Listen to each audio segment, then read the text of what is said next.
Dr. Jen Gunter, thank you so much for being with us today. Thank you for having me. So, last week we talked with Samantha Bee, who is a big fan of yours. I'm sure you already know that. And one of the things we talked with her about is that as she was going through all of this, it took her a long time to know what it actually was. Is this a common experience that you hear from people? Yeah, I think that it's related to several different factors. So, first of all, we don't talk enough about the menopause experience. So, if you've never heard about it, how would you really know what's going on with your body, right? So, there's that.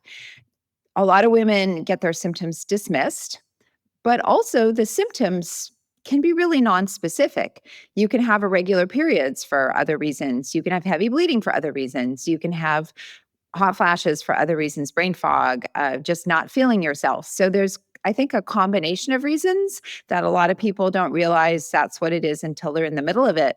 And, we don't talk about menopause or really human physiology in general in any kind of good way. And I think that most people probably graduate high school knowing more about frog biology than human biology. And then if you look at human biology, they probably know the least about the reproductive tract. And then if you look at about sort of the reproductive tract, they probably know the least about menopause. That is such a good point. Well, let's talk about it and really try to kind of demystify, I think, what this process is. So, I turned 40 at the end of last year, and I have been led to believe by social media that now I need to wear a weighted vest. I cannot do too much cardio because my face is going to puff up because of all the cortisol.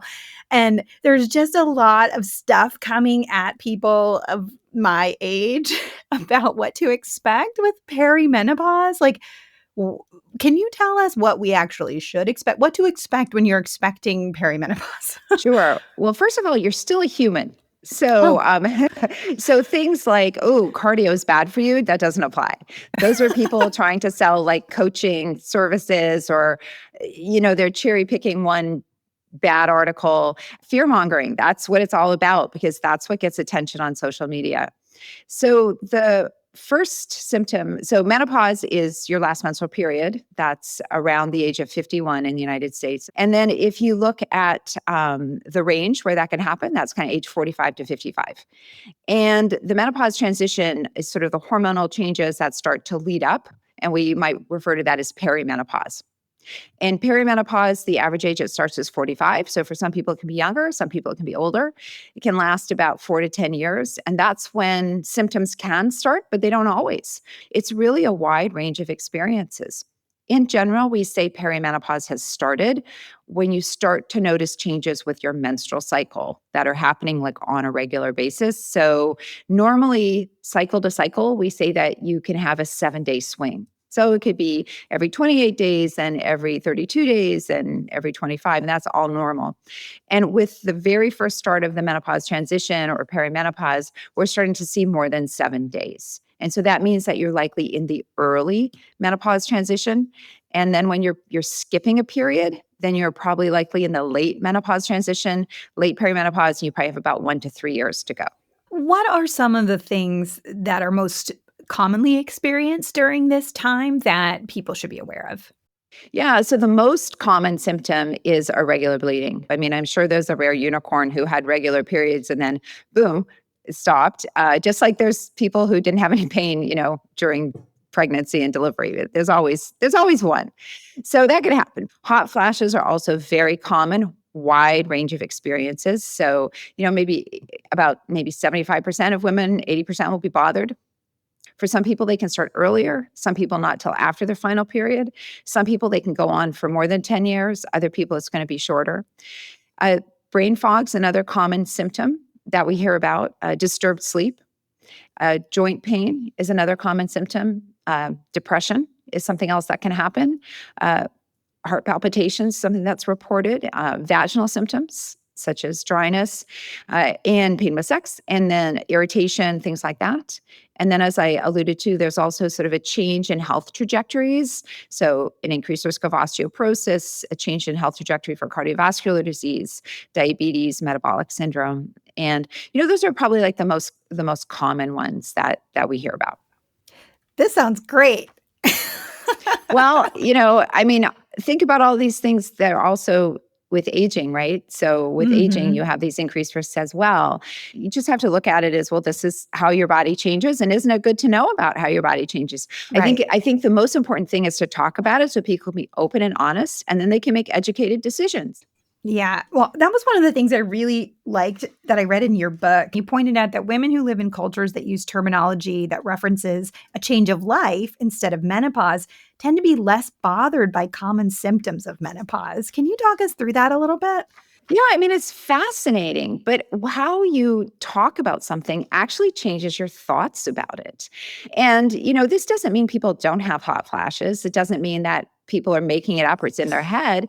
It means that we have a mind body experience. So, yeah, if you think about it, if everybody around you is telling you that you're an ugly old hag whose time has come, and all you're seeing are 70-year-old men dating 20-year-old girls, and you're going to start to feel like, you could see how someone would feel worse about maybe the changes happening to their body. Although men get euphemisms, they have erectile dysfunction. We don't say penile failure. If we talked about men's bodies the way we talked about women's bodies, woo, that would be a whole different ballgame.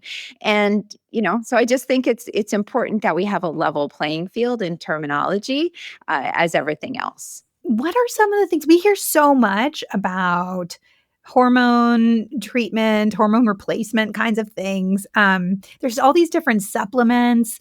I was recently told by my doctor to take, vitamin D and a daily multivitamin. And I was sort of skeptical of it just because I was like, I didn't even know if I'm low on vitamin D. But then I checked with my OBGYN and she was like, yeah, you probably do need vitamin D. And so, what are the things that have data, to suggest you do need them and what doesn't? Sure. So if we want to start at the beginning, so the data would be, you want to make sure you're eating a balanced, healthy diet with 25 grams of fiber a day. So that would be, so you want to talk about like your foundation, and that would be part of your foundation because a lot of people don't. So you want to think about that. There's no special menopause diet, intermittent fasting, or whatever. There's no special menopause diet. So that's one of the things.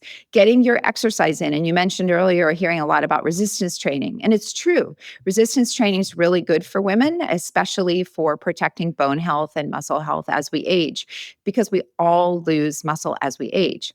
And women start out with less muscle mass than men, but you also need to do work your cardiovascular system, and also thinking about how active you are during the day, your daily movement, those three things. You don't have to be lifting heavy. You don't have to do whatever this number of reps for this. Like there's so many people making it more difficult for people to enter into the exercise, especially the resistance training sphere. I mean, imagine if I said, oh, you have to run a marathon. There's no other way to do cardio.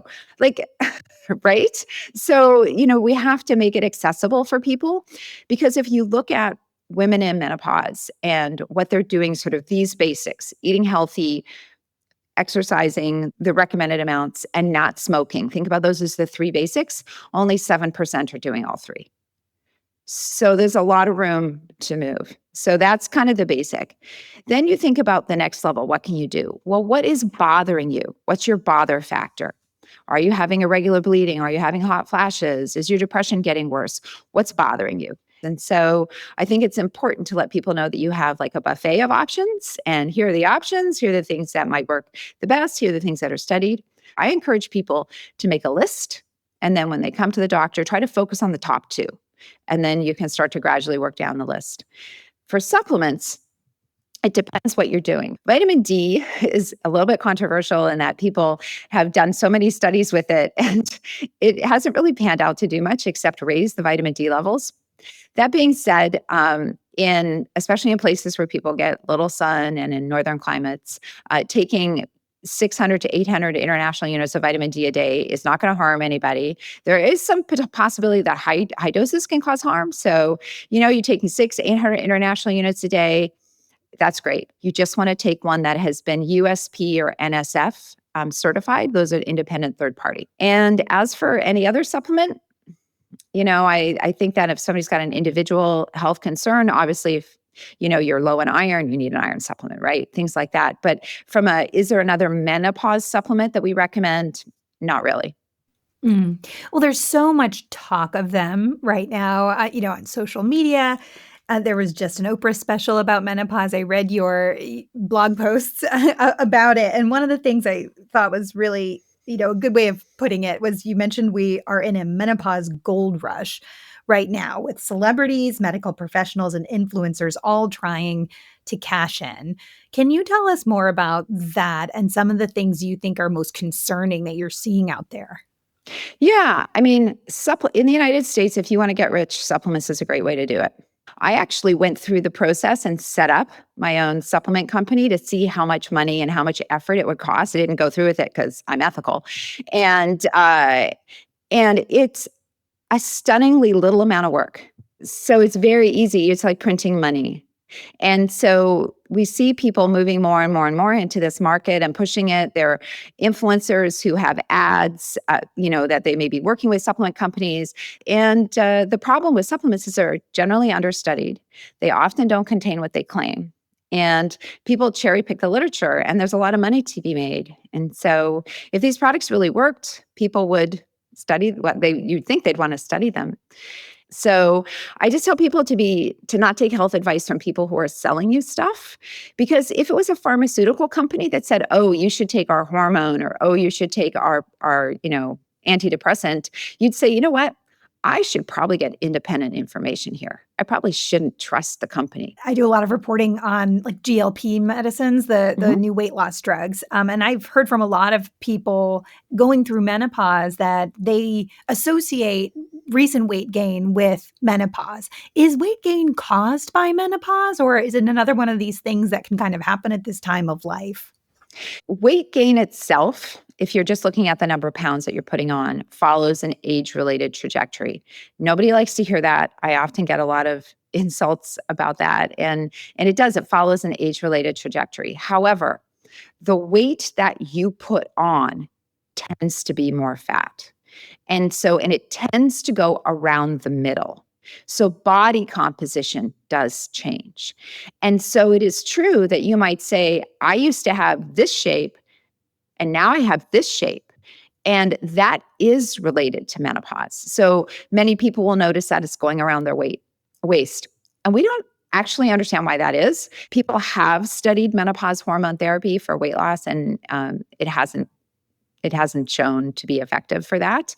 But obviously, if you're sleeping poorly, that can be a cofactor for weight gain. And if you're sleeping better now, that could be helpful. So you kind of have to think beyond, like, what are your other symptoms? Or say you have a lot of joint pain from menopause and you can't exercise, and you're in the small percentage that hormone therapy helps your joint pain. Well, you know what? Maybe you can now exercise. So you kind of have to look at it that way. But yeah, there's a lot of predatory people out there telling you that, hormones can help you lose weight or they can cause weight gain, and people with all kinds of special programs related to it. Maybe we can home in a bit on hormones. What have they shown that hormone replacement therapy, if that's what you call it here, Menopause what hormone therapy. menopause hormone Yeah. therapy, what has it been proven to be helpful for, with the caveats that, as you noted, not everybody has the same outcomes from this? Yeah. So it's the gold standard treatment for hot flashes and night sweats is estrogen, which is part of menopause hormone therapy. If you have a uterus, then you also need another drug to protect your uterus, because estrogen will cause cancer of the uterus over time. That's a property of the medication. It's a property of the hormone. Estrogen in your body can do that. So menopause hormone therapy, gold standard for hot flashes and night sweats. Everything, and it's also helpful for prevention of osteoporosis.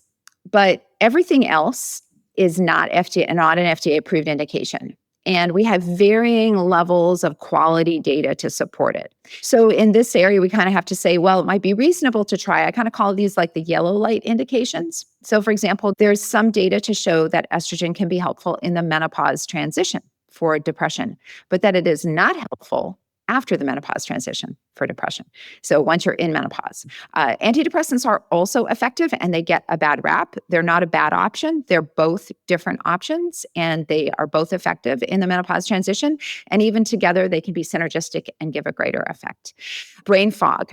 There are no studies looking at estrogen for brain fog. And so anybody claiming that estrogen can do that is literally just making that up because there are no, there's no studies. Is it reasonable to try for brain fog?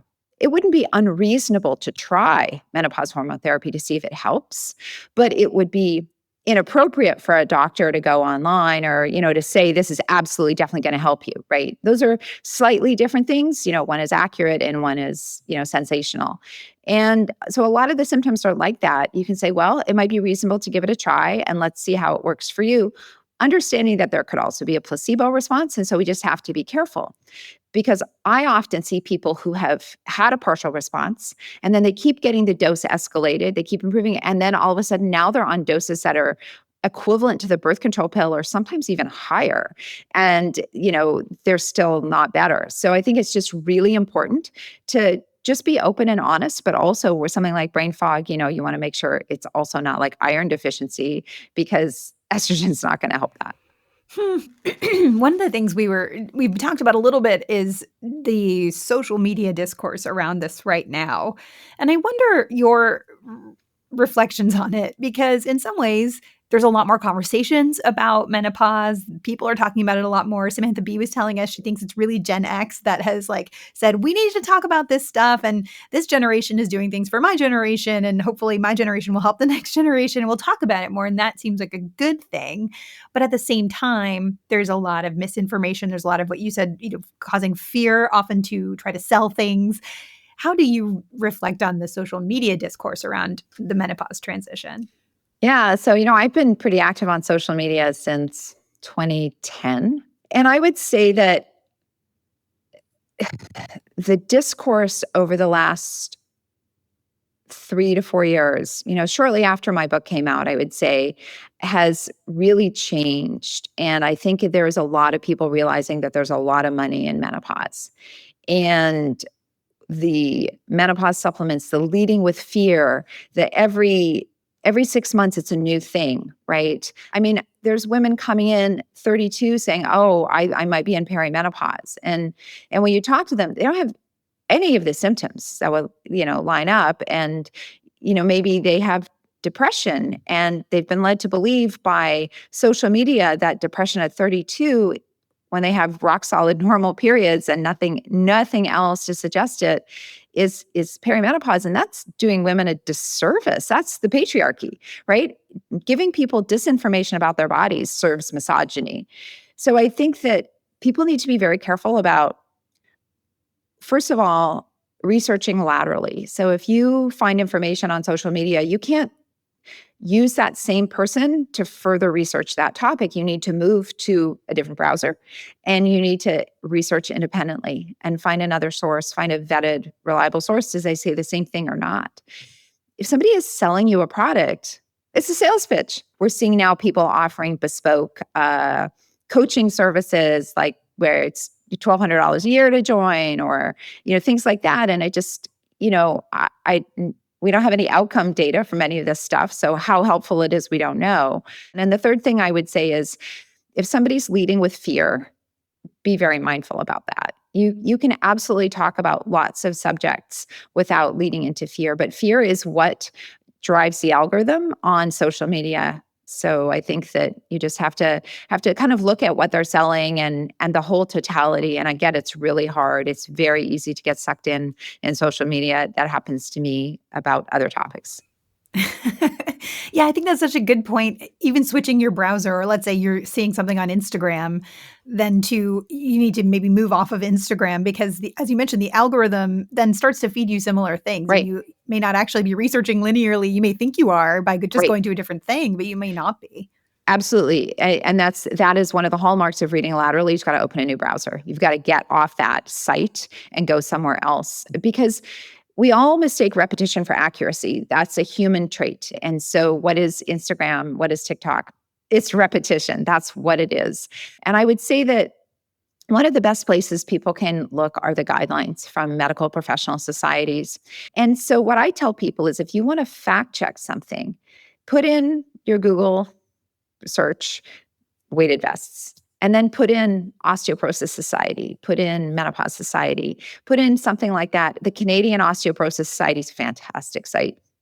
One of the things Samantha mentioned to us that she said you really helped her with was understanding what's going on in her brain during menopause and how that really does change and kind of gives you this new beginning in some ways where you are moving to a different stage of your life. And she said you really helped her think about that. Can you tell us a little bit more about what's happening there? There are a lot of changes in the brain that are going on. And, they're always, whenever there's a change, people always paint it as dangerous or scary, or, I think that we're still trying to understand all of the impact of all of the changes with menopause. So I think that while that research is being sorted out, that people should, you know, cool their jets. We need clinical trials. Many women describe a clarity in menopause once they're kind of done all this chaos.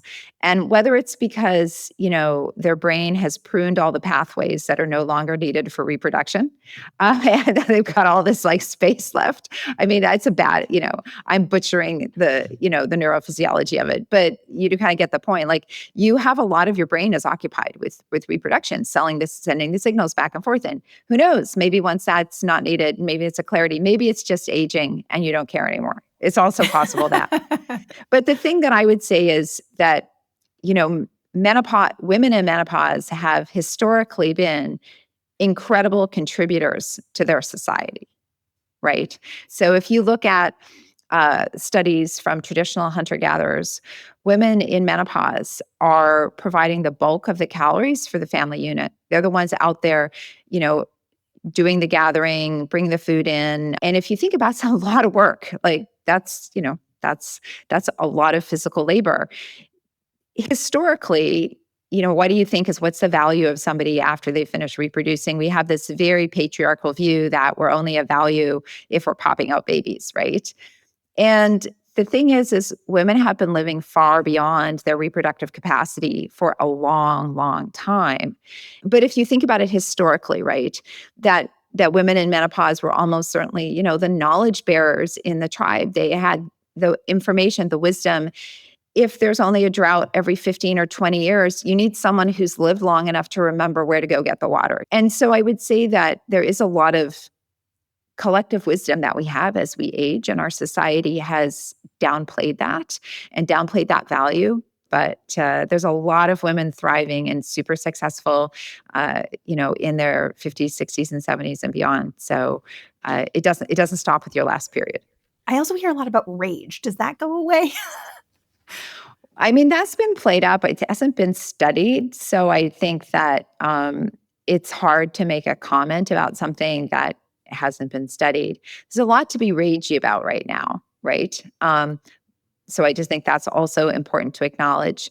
It's enraging to not have your symptoms taken seriously. But if you want to think about it from a physiologic standpoint, there certainly are some women who can have a worsening of their PMS in their menopause transition. So that's an important thing to acknowledge. And, anger and rage can be part of PMS. Also, at the beginning of the menopause transition, there's a subset of women who have shorter cycles before they get longer. And that means that you're shorting the part of the cycle if you have PMS where you feel good. We also don't really understand the effect of some of the chaotic hormones. So you can have sky high estrogen levels some cycles, which is as in the menopause transition. This is something called loop ovulation.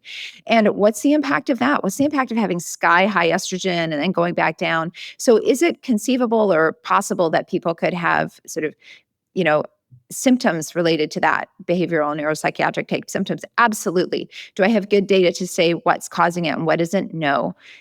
Do I have, I also talk to women who are going through the menopause transition who are working full time. They're helping their kids with college essays and helping their kids get into college at night. And they're doing the bulk of the emotional labor in the house in a heterosexual relationship. Yeah, I'd be angry too, because you don't have time to take care of yourself or go out for a walk. So I just think that you have to sort of step back and say, like, what's going on holistically in your life? What are the other symptoms that are going on? And what can we do about that? Mm. The last question I have for you is not necessarily to do with menopause, although it could be if you would like. But of course, this is Dr. Sanjay Gupta's podcast called Chasing Life. And the question he loves to ask his guests is how they chase life. Oh, how do I chase life? Can I swear? Sure. I think we have a bleep. I don't fucking care what anybody thinks about me. I think that that's, just like be true to you. Like being your authentic you to me is the most liberating thing possible. So I would say that that's for me is like trying to be my authentic me, and reveling in being my authentic me. I think is how I'm chasing it, because that makes me super happy. And when I'm it makes me less encumbered, I would say. And when you're unencumbered, it's a lot easier to enjoy many other things. Such good advice, and I bet it took a while to get there, so I'd love to hear about that sometime. You know what? It's a long process, and maybe that's one of the clarities that I've had with menopause. So think about that.